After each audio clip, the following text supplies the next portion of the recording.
Yay. Thank you. Thank you. What a great audience. Very cool. Very hip. Very now.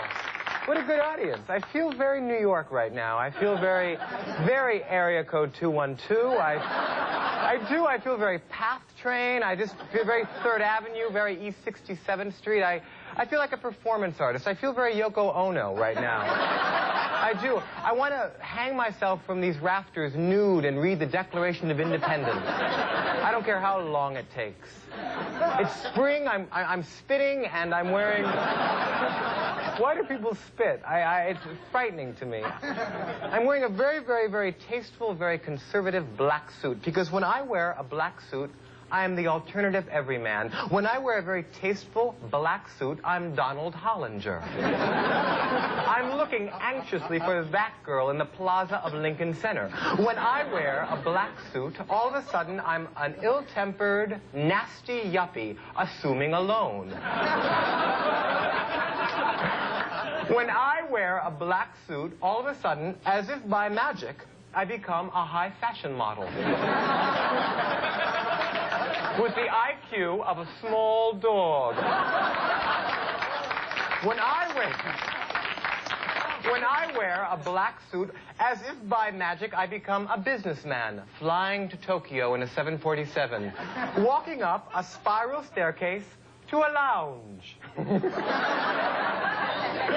When I wear a distinctive, quiet, tasteful black suit, I want to use an American Express card and eat beef. I want to kiss the hands of a prostitute. There are so many things I want to do when I wear a black suit. I was thinking, though, because it's important what you wear, Mr. Bill Boggs will tell you that, I think my first choice tonight was I was going to wear a pair of polyester Kelly green slacks. I was going to wear a pair of slacks and a dickie, but I thought, no, no, no. Because there's nothing more bothersome than to turn the television on and see a man in slacks and a dickie. I love the word slacks, though. Isn't it a great word, slacks? I like the word cot, too. I like the word cupcake. I like the word nap. You know, it's like I took off my slacks, I laid on the cot, I ate a cupcake, I took a nap. Slacks. I should tell you a little bit about myself. I'm from Los Angeles, California, which is a nice place to come from if you're an orange. I had a very, very, very nice childhood. I went to a very, very, very California high school. The #1 excuse for being tardy in my school was that you were involved in a custody battle. Where dudes are dudes and dudes are dudes. California. Dude! Imagine if Jesus was born in the Valley. Imagine if Jesus was born in California. He'd be a Malibu Messiah. And instead of disciples, he'd have dudes. And they'd follow him around, and they'd wear Reeboks and cords. And they'd say, come on, Jesus, change the water into Michelob Light.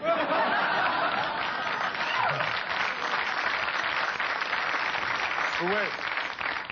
Jesus would say, you guys only like me because my dad's God. But the true dude of life, the dude that I respect so much, is Fred Flintstone. He is such a dude. He is a Paleolithic dude, if you understand me.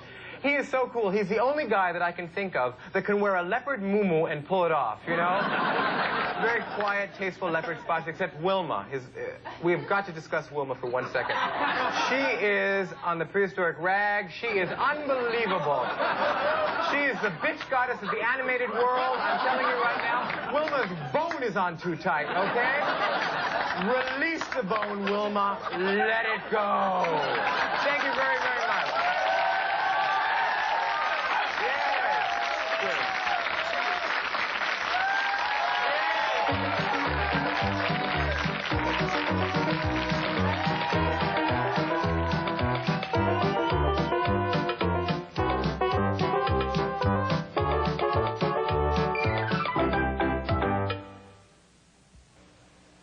Well, this is really exciting because Karen Haber and Taylor Negron have done their own television series. What made you want to do this? I've been getting a lot of scripts. Scripts? A lot of scripts, and I thought that it was time to get back to work. I was getting a lot of scripts, too. Actually, I got so many scripts, my agent got mad at me. I'd always wanted to do a television show, and ideally, my heart was set on doing an all-white version of What's Happening. Yeah, and the network just couldn't get it together. Well, actually, which network is this new show for? Bill, all three. It's the first time in the history of television they're going to show one show on all three networks simultaneously. It's a lot of pressure because basically we're going to be up against ourselves and every other show made. Yes. You know. But it's very exciting because this year they announced that the Battle of the Network Stars is going to be actually held this year in the Coliseum in Rome. You know, and they'll be using real lions. It's going to be... I always wanted to know, how do they pick the sides on the Battle of the Network Stars? They take all the big stars, they put us in a big gymnasium, and then Tony Danza and Ed McMahon choose sides. Oh, that's terrible. Nobody picked us. Have you kids done a lot of TV before? I did a pilot 5 years ago called 9 is Enough, and was fired, and they said, 8's enough. And I also played a belligerent stuntman on The Fall Guy. Well, I've had guest stars on Punky Brewster, Give Me a Break, and I also played a cadaver on Murder, She Wrote. Oh, that's quite a success. Well, listen, I think everybody's kind of excited about this, and what's it called? The show is called The Taylor and Karen Show. And we have a clip? I think that the network sent over a clip. I think there's a clip. I think this is the episode where we first meet. Oh, well, come on now, let's take a look. This is going to be good. Who is the guy that has two different shoes on? Who is the girl with the kooky hair? Who is the guy that you never depend on? Who is the girl that's never there? It's Taylor and Karen, they're the one. They make a subway ride seem nice. Central Park seems safe at night. They're too much.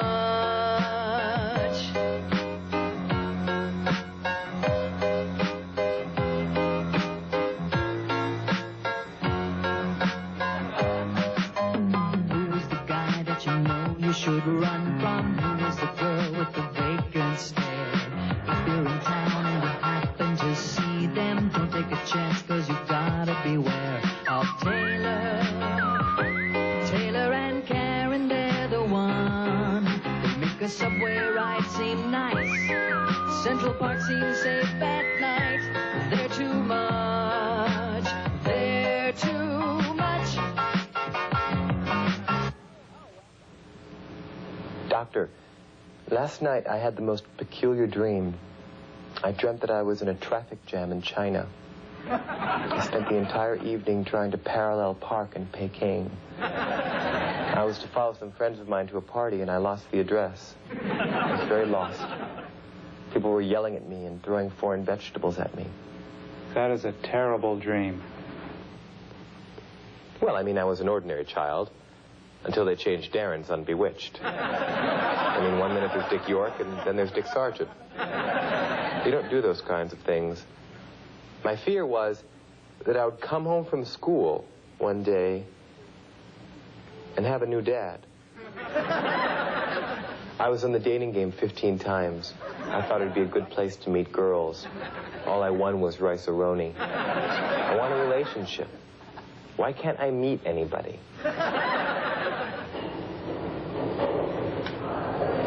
I feel like I know you. Do I know you? I have seen you on the dating game 15 times. I never missed a rerun. Did you ever win? No. I feel like I know you. Do you want to have coffee? I'd like to go to your apartment. Okay.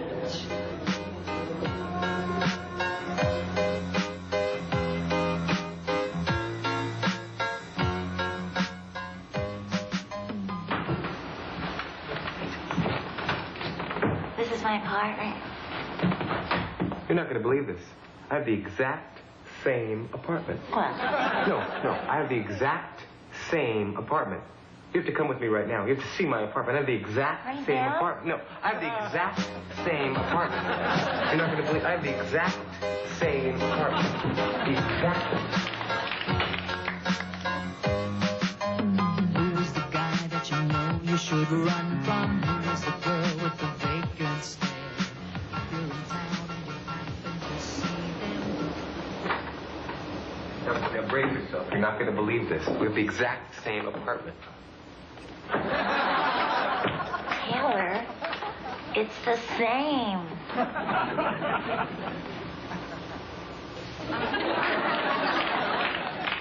What's wrong? Just so insecure. What happened to you? Taylor, I was an ordinary child, and my mother switched husbands on me. It was just like in that TV show, Bewitched. Remember when they switched Darrens midstream? Taylor, I came home from school one day, and I had a new dad. Wow. I love you. They're too much. They're too much.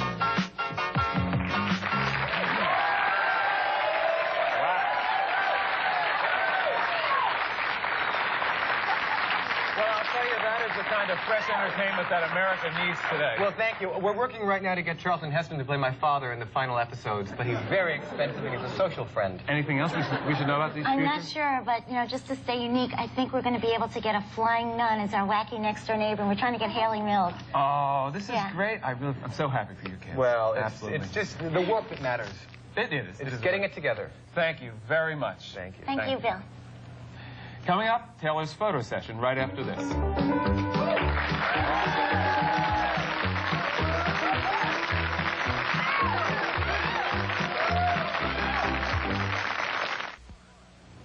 You know, for fun, when Taylor came to Newark, we gave him a camera and said, go around the city and take some pictures. I have not seen these pictures. I want to see what happened. I had a great time. They gave me a camera, and I took pictures of New York, and I'd like to show them to you. All right, let's go. It was very Warhol-esque.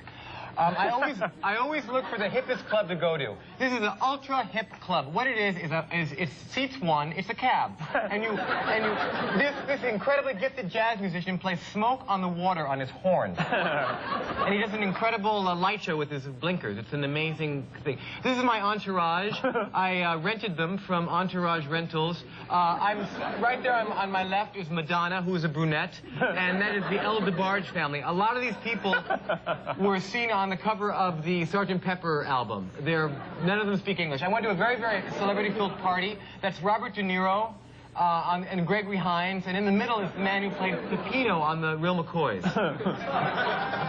This is my friend Lynn, who has that incredible Marilyn Monroe on acid look. But the reason that I'm showing the picture is because that's George Steinbrenner in the back right there. And right after the picture was taken, he tried to sell me a watch. We went to a Spanish-Japanese restaurant where they did not serve sushi. No sushi. The redheads in New York are beautiful. No question. This woman had a bun cake burning, and she was in a rush to get back. This woman was a belligerent drunk. They were making her walk the line. Now, this is a slum going up. They're building a ghetto, a slum, but now they just advertise it. Grandeur, distinction, magnificent. It's a slum. And now we go, you know, I like a woman who wears a basket on her head. I think it's an important look. Call me conservative, call me a traditionalist. Next. This is me with my designer, Mr. Willie Klein. Right here, I'm sporting the Uncle Fester look. That's, which is a fabulous look. And right here is my Scottish designer friend, Mr. Billy Fungus from Scotland. The Mike Douglas show set is in New York. Right now, I'll do it right now. And this is my discovery. This is my discovery. This is a punk rock band that is going to, like, surpass the Go-Go's. It's going to surpass the Bangles. 14 years old, the Domino. I'm going to give you a little lyric sample. I'm going to warn you, a lot of the lyrics are not suitable for adults. I'm sitting alone on the Miami sand. I'm living in a lonely world, and I will never go on vacation with my parents again. Ladies and gentlemen, the Domino. 14 years old. 14 years old. I'm in Miami on vacation with my family. I met a boy named Johnny. Well, he's in love with me. I saw him again at the record shop. Since we meet on the beach at 8 o'clock. When he got there, I was nowhere to be found.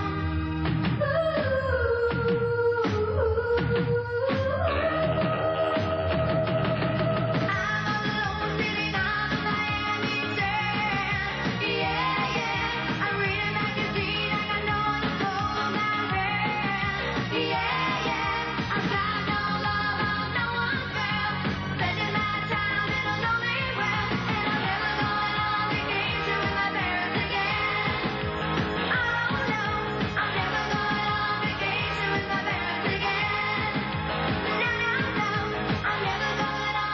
Now that's advancement. This is Dee Domino. Please, let's hear it for them. Yay! I gotta warn you, though. This has never been seen before except for 10 seconds on the Joe Franklin show. That tape? Yeah, Ooh, so that's a premiere. Joe scooped us. Girls want to stand up and say hi? Ah, there The it Dee is. Domino. Yay!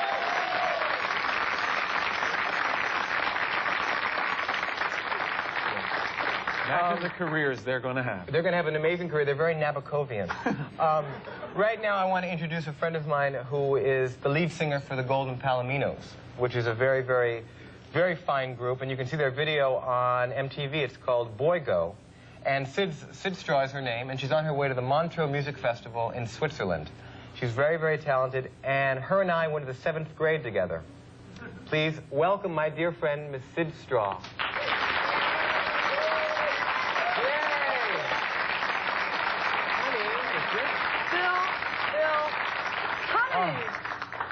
So you're going to Switzerland? You're going to Japan? Not until we do the show. I know. Today. Now, this girl and I grew up together. We did shows in Malibu. It's all true, and you've really grown. I'm a lot bigger. You are. Hey, Bill. Yeah. Is it true that you're a closet Kennedy? Not really. The teeth. I have the Kennedy Wondering. teeth. Are you sure you're not anyway? How's your grandmother? My grandmother, she's great. She doesn't remember me half the time. But she's really as charming as ever. Well, you know, my grandfather still walks on his roof with his walker. Oh, God. Yeah. You should meet his My grandfather's unbelievable. He's 97 years old, and he walks into buffets. Now, so you're going to Japan. You're very, very famous. This week. This week, but you have I'm famous. you have your second album coming out. Any second. Yeah. Now, what song are you going to sing for us today? Well, it's a condensed version of a song that Peter Holsapple wrote. He has an a group incredible... called- He's amazing, Peter Holsapple from the DBs. And we edited it for television. And it's kind of about losing track of people along the bumpy road to love. We can identify. You know what I mean. Let's listen. Okay, great.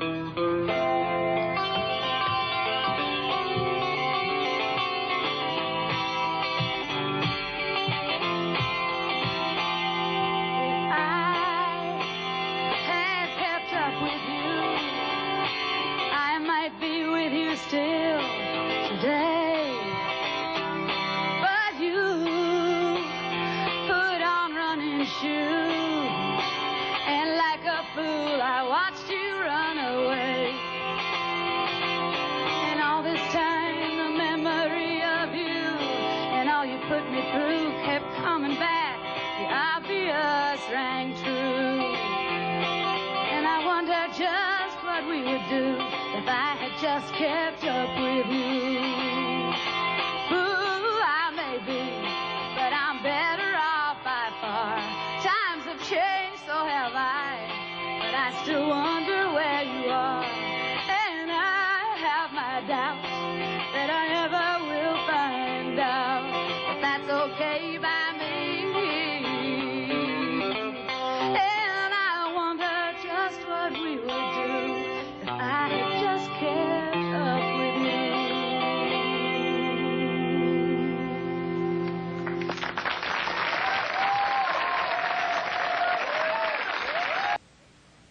Promotional fees paid by...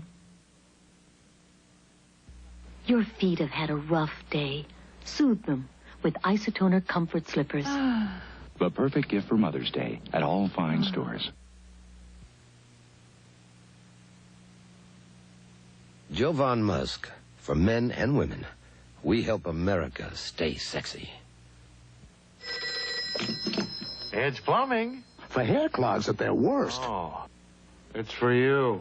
Liquid Plumber is the plumber to call first. Well, thank you. Sid Straw, Dee Domino, Karen Haber, and our star tonight, Taylor Negron. Absolutely enjoyed it. How do you feel after a whole show like this?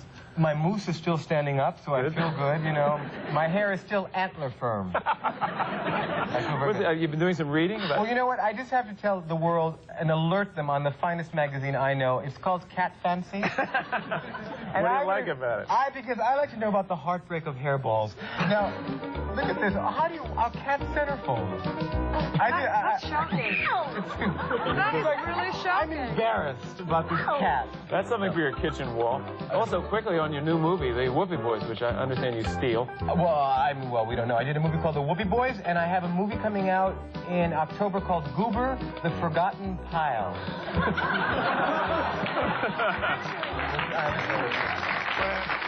Good night, everybody. Taylor's been wonderful. We'll see you all.